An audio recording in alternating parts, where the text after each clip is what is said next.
colleague ministers, hopefully honorable members on the other side of the House, and to the people of Guyana watching and listening across our 10 regions and the diaspora. It is my distinct honor, I'll tell you a few, and deep privilege to be given the opportunity tonight to lend my support to the 2026 budget and the budget debates. This 1.558 trillion budget, and yes, it is the largest, and we are proud of this.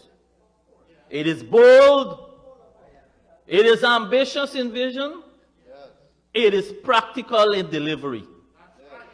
And those, Mr. Speaker, are not accidental features. They are hallmarks of the governance of the People's Progressive Party civic administration. Because year after year, we have delivered budgets that are practical, that are progressive, and that are people-centered. It's therefore no surprise that Budget 20... If my voice is affecting you, just plug one side. 2026 continues to transform the national infrastructure, expand our health and educational services, create jobs and opportunities, ease the cost of living, increase direct household support, and drive national development in all communities across the length and breadth of our country. This budget, Mr. Speaker, maintains fuel relief and freight support, increase pensions, introduce transportation subsidies, reduce vehicle costs, catalyzes the local manufacturing sector for furniture, expand access to financing. Mr. Speaker, continuing modernizing government services and strengthening our judicial systems. So listening to this presentation of the 2026 budget, it filled me with pride and confidence that the direction we can be rest assured that we are heading in, and presented by my colleague Dr. Ashni Singh. And we must acknowledge this stamina, his discipline, the leadership that is mobilized to ensure that we are today debating this budget, a plan where every program, every policy, every project put the people first. I wish to take the honorable member from yesterday, Mr. Sherrod Duncan, on a brief trip down memory lane, because it appears that selective amnesia has become a strategy for some of the members on this side, on the other side. Just under 6 years ago, we inherited, first of all, what was called the Ministry of Communities. What it was in reality, Mr. Speaker, was a community of failures. What we inherited? A massive backlog of housing applicants, inadequate infrastructure in existing schemes, the construction sector at a standstill. The ministry itself, it had an alarming absence of housing policies. From May 2015 to July 2020, Mr. Speaker, 5 long years.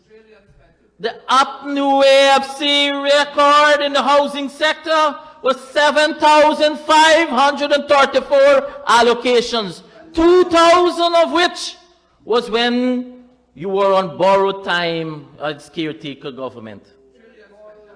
Mr. Speaker, this honorable member, Sherrod Duncan, spoke of decay of the houses and that are being built. Mr. Speaker, the honorable member should be the last person to criticize the housing program. This honorable member, who once sat on the Central Housing and Planning Authority Board, named tonight, while as a member of the board, one house that board approved. and now have the audacity to stand in this honorable house and lecture us on programs of housing? Mr. Speaker, let me remind the House of Legacy of the program by the previous government. They constructed, let's go, 200 houses, follow me, 200 houses on the coastline. And then to add insult to injury, they introduced duplexes, 40 of them that were neither properly recognized by the banks or could be covered by the insurance companies. There was no legal framework. This People's Progressive Party civic government passed the act. For hinterland, 21 houses alone were built.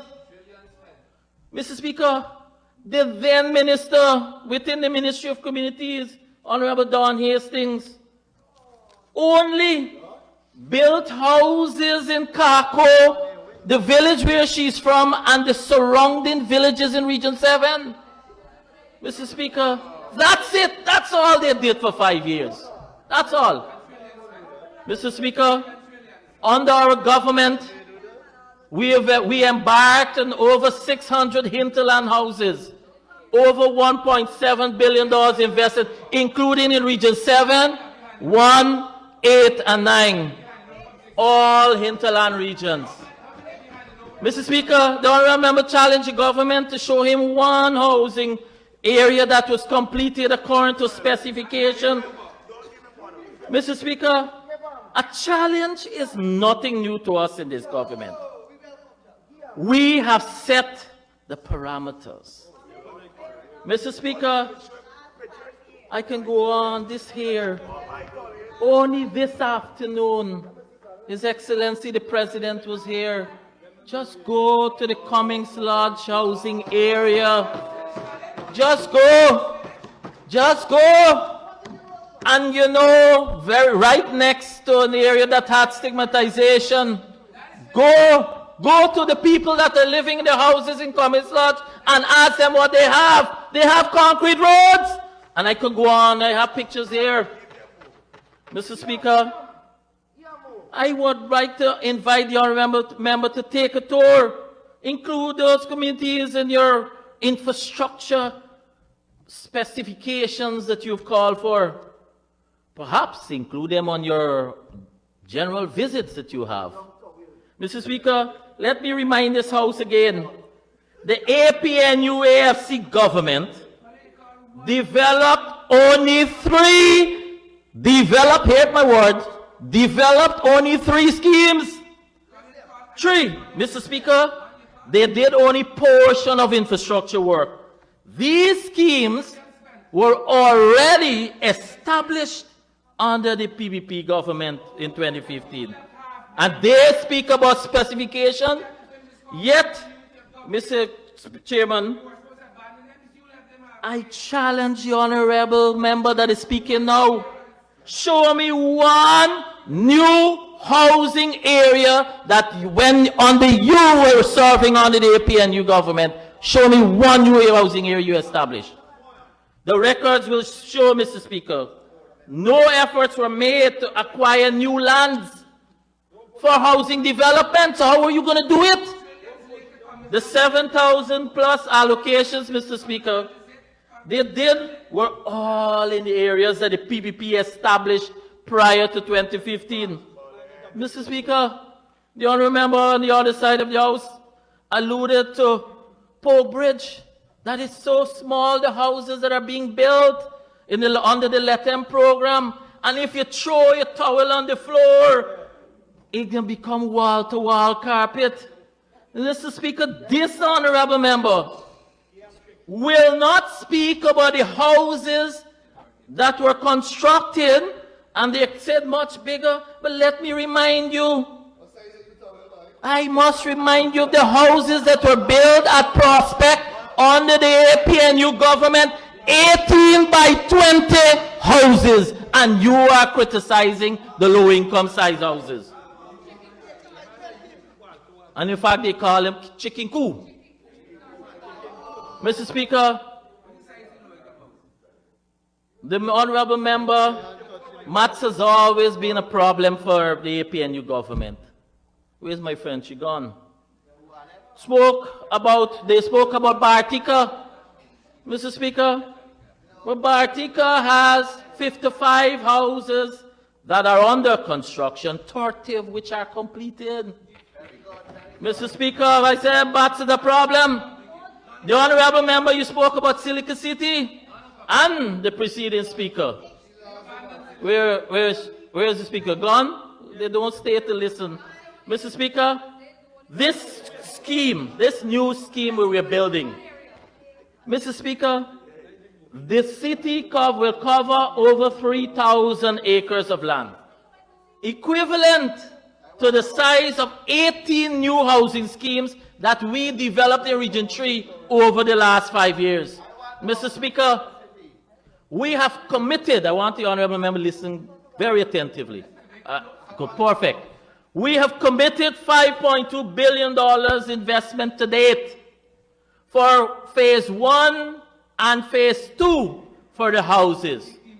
Of that, Mr. Speaker, we have expended $1.2 billion on the completion of the phase 1 infrastructure that caters that we have already building 110 houses, of which 40 are completed. Further, as part of the expenditure, we have another $800 million invested on the completion of the houses and approximately $348 million that we've paid on mobilization advance for the phase 2 infrastructure.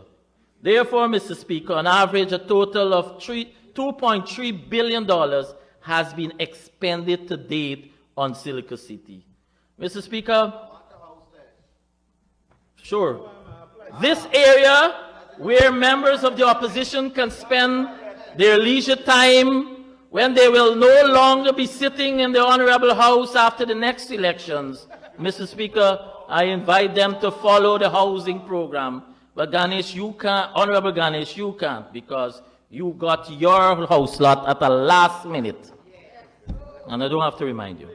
Mr. Speaker, that side has a pattern. They create confusion. They manufacture hardship. They make excuses, and then they come to this house pretending that they are the champion of the people. Mr. Speaker, the people of Ghana have not forgotten, and neither should this house. Just 11 months after we returned in 2020, we allocated close to 5,000, and they took whole 5 years to do 7,005. But in addition to handing over titles and transports to hard-working Guyanese families, when we state the fact, the opposition members are quick to say, well, we have the oil money now. Mr. Speaker, let me state this clearly. All the oil revenue in the world will not derive development if a government lacks vision, discipline, leadership, and a commitment to delivering social solutions for people. Mr. Speaker, we often speak in this House in terms of statistics, allocations, and billions of dollars when we're talking about the housing program. But housing is not done in abstract. Housing is deeply personal. Housing is for the youngest teacher in Region 6 who wants to stop renting. Housing is for the single mother in Region 3 or Region 10 who wants her child to grow up in stability, not uncertainty. Housing is for the policeman, for the nurse, for the market vendor, for the minibus driver. Only ordinary Guyanese all can have housing. All they want is a key, a title, a home, a future. And Mr. Speaker, this is what your government is delivering. Over the past 5 years, 53,000 house lots allocated. We surpassed our manifesto commitment of 50,000. When we started, your former honorable colleague said, oh, we joke in the numbers and it was magic thinking. We surpassed that. Over 100 housing areas established. 22,000 plus of that, 53,000 went to single women. 45,000 or 86% of our allocations, Mr. Speaker, went to low and middle income allottees, ensuring that housing development is not for the privileged few. Mr. Speaker, the honourable member gone. I wanted her to listen. 1,912 informal settlers were regularized. 25,000 land titles processed. 4,500, the Honourable Mr. Brown answered you. 4,500 houses constructed. 235 core homes. 28,710 concrete blocks were sold under what is called a community-based employment stimulation project. And under this program, Mr. Speaker, 116 block makers were employed, including women, including persons who are living with disability, including persons from the communities of North Ronville, Leopold Street, Mocha, Section B, Sophia, Plum Park, Victoria, Dickinson, Denhamstel, and I said the Science Society for the Blind. Mr. Speaker, the honourable member mentioned, only 4,000 houses plus in a 53,000 allocations. May I remind this House, the People's Progressive Party Civic Manifesto of 2020 did not mention or commit anything about housing. We added houses as added benchmarks and as added targets. Mr. Speaker, and it's hypocritical for the honourable members to ask him about housing, and I just mentioned their record. Mr. Speaker, in addition, for the steel and cement subsidy that we just heard the previous honourable member criticizing, provide support for steel and cement for foundation level to help all level. Mr. Speaker, these subsidies alone provide immense financial relief and enhance quality of life to over 10,000 households in keeping with growing housing demand. Mr. Speaker, just days ago, we launched the Yarracabra Homestead Program that provides affordable, sustainable home ownership opportunities for low and middle income female-headed households. Give me one innovative household program that you had in the APNU government. This is the first of its kind, Mr. Speaker, and already we have persons who have started to pre-qualify. The speaker coming after me will go more in depth.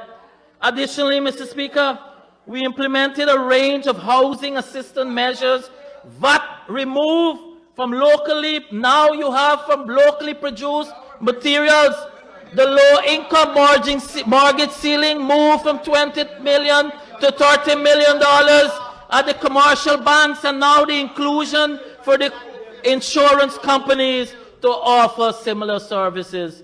And while all of this we're talking about, we also implemented the single window approval system, for which you, honourable member, if you want to be a responsible member of this House, must also play your part to speak to the people in some of your local authority areas that you or your party has control of, and tell them, ensure that they do their part of doing their necessary approvals in time so that the beneficiaries can receive their approvals. The opposition has mastered the art, Mr. Speaker, of loud without being useful. They shout about allocations, tell me about allocations, but they complain now about housing speed. But for 5 years, they were asleep at the wheel. They criticized the mortgage ceilings, but they left the people poor without a pathway to financing. Show me one pathway. Mr. Speaker, one cannot spend 5 years doing almost nothing and then return to this parliament and pretend to be an expert. This is not leadership. This is theater. And Guyanese are tired of your theatrics. They want performance. They want real performance. They want measured in homes, built, titles delivered, and communities development. Mr. Speaker, we expect to significantly expand on the achievements over this next 5 years. It is grounded in our manifesto commitments, and it will continue to have socio-economic transformation within the housing sector. With projected growth rate of 16.2 overall and 10.8% in the non-oil economy, there is both fiscal space and urgency. You remember that term, fiscal space? An urgency to continue investing in resilient and inclusive housing solutions. Mr. Speaker, in this regard, we intend to aggressively reduce the current backlog of applicants. We intend to establish new and upgrade existing housing areas, where, for example, Region 6, Molson Creek, Hawkstyle, Providence, Overwinning, Region 5, Experiment, Region 4, Chatamargo, Larry Souvenir, Region 3, Wales, Region 2, Hovenorik, Onderneming, remember gone, Region 1, Port Kaituma, Region 7, Bartica, Region 10, Wisma, Kwakwani, Letem. Mr. Speaker, and I can go on and on. We intend to construct our 8,000 homes for all categories, inclusive of low, moderate, and for what is called young professionals for the high income.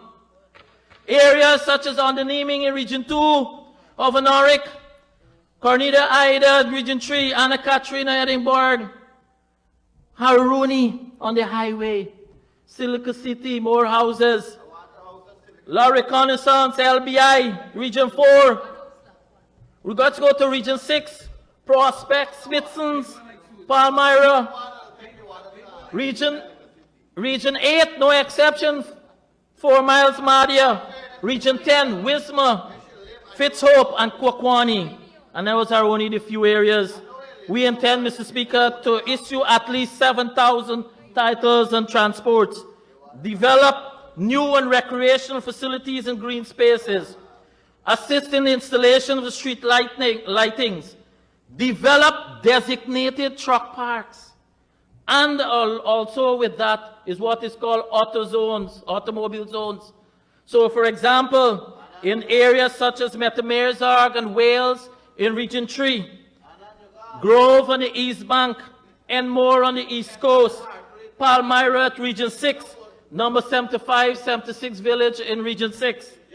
Those on the highway, those are some of the areas for which we will be have designated truck parks and auto zones to address some of the complaints that are coming from the communities.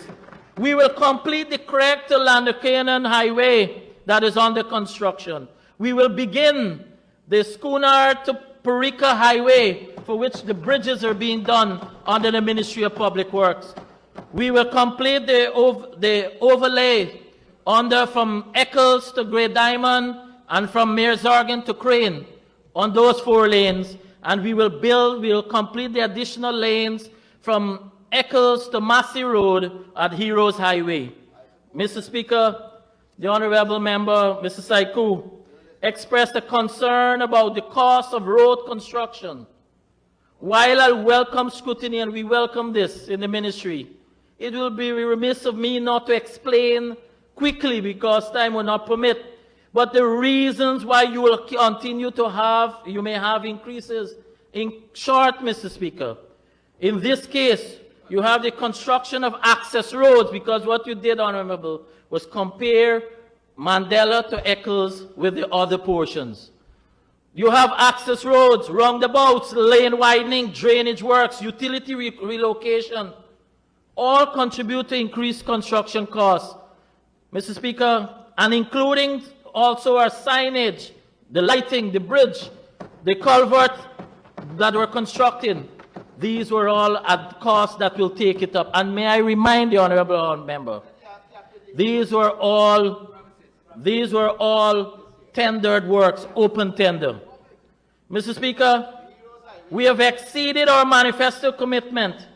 We have employed single women through more, whereby we have empowering our women, and particularly single women, more than 22,000 allocations. We supported with subsidies. We regularized a number of areas, and we have ensured that families who have lived in uncertain environment have a security of tenure. Mr. Speaker, to our usual critics, I want to acknowledge the over 250 small housing contractors who play their part as part of the 4,000 plus houses constructed. You tell those small contractors, all local small contractors, you tell them and criticize them. They have played their role. They have created employment of over 25,000 for 25,000 persons. Now think about the magnitude when we will embark on our 8,000 first phase program, which will therefore mean, as part of our 40,000 total, for which, Honorable Member, we have also thought about how we will implement this. And that is why we have gone out already for expression of interest. We received over 234 expression of interest, of which 130 plus indicating that they had their own self-financing. So as I speak, the team is going through that evaluation, and that is where we will be moving to be able to implement and build the number of houses we intend to build. We have invited on those expression of interest modular type of houses, because you will recognize, Honorable Member, for us to have the productivity, then you cannot use the normal style alone of where we have these houses being built. Mr. Speaker, development will not wait for permission from those who fail to deliver it. The future will not be postponed because the opposition is uncomfortable with success. Budget 2026 recognizes that housing is a national priority. The allocation from our ministry is not just a number, it is a reflection for ensuring security of homes, empowering families, and fostering communities wherever Guyanese can thrive. We will continue to innovate, as I just mentioned. We will continue to build. We will continue to uplift. We will engage with criticism through evidence, not noise. But Budget 2026 is not a budget for the privileged few. It is a budget for the teacher, for the nurse, for the sugar worker, for the public servant, for the single mother, for the young professional, for the pensioner, for the ordinary Guyanese family that wants every human being that deserves a safe home, a secure title, a community to belong to, a future to build. And this is what this budget will deliver. Mr. Speaker, we come to this Honorable House, and I move on to some other points. We come to this Honorable House for the last few years, and year after year, the Honorable Member, I'm looking for my eyesight, Honorable Member Flubes comes here and talk continuously about MOCA. Mr. Speaker, allow me to correct again for this House the persistent misrepresentation of facts regarding the 𝐁𝐔𝐃𝐆𝐄 MOCA area housing situation. Mr. Speaker, the narrative that was advanced by the Honorable Member is not only inaccurate, it's misleading. It's unfair to the citizens who rely on all of us to speak the truth about matters that affect us daily. The lands at 𝐁𝐔𝐃𝐆𝐄 were not ancestors' land. They were owned by 𝐁𝐔𝐃𝐆𝐄, a state-owned entity. The residents in question were informal settlers squatting on reserved lands. And in fact, this was established in the official records. To suggest otherwise is to rewrite history for political inconvenience.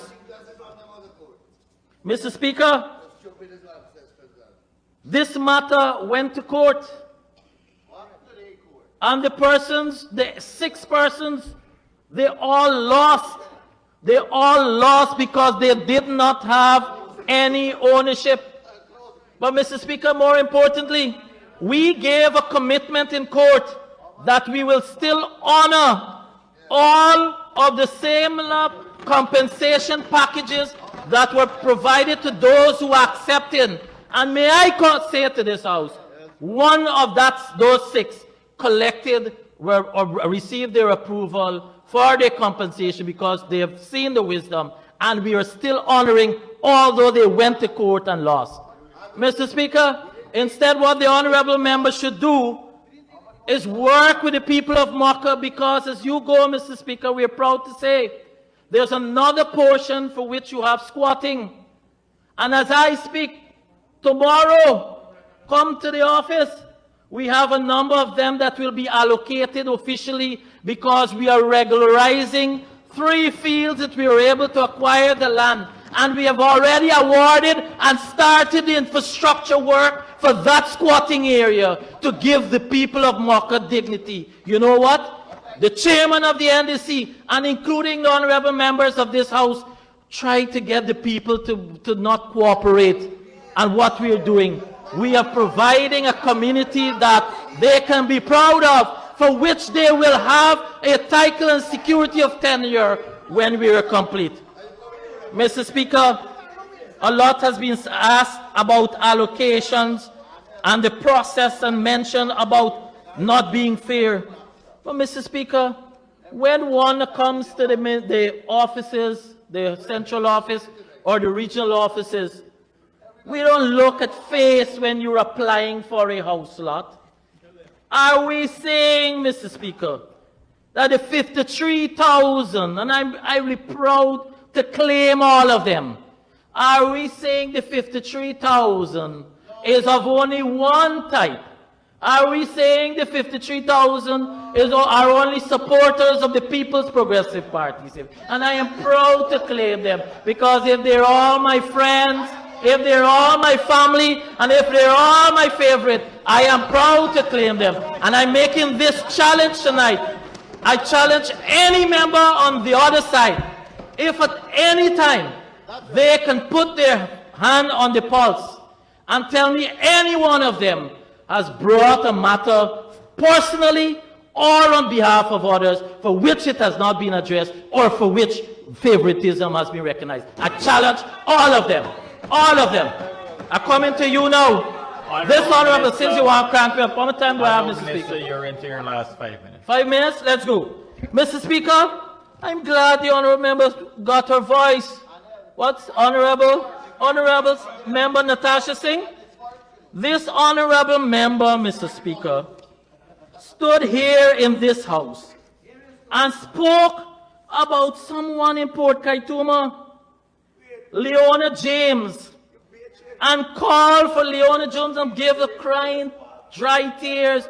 Oh, she died without receiving her permanent disability assistance, and she didn't get her benefits.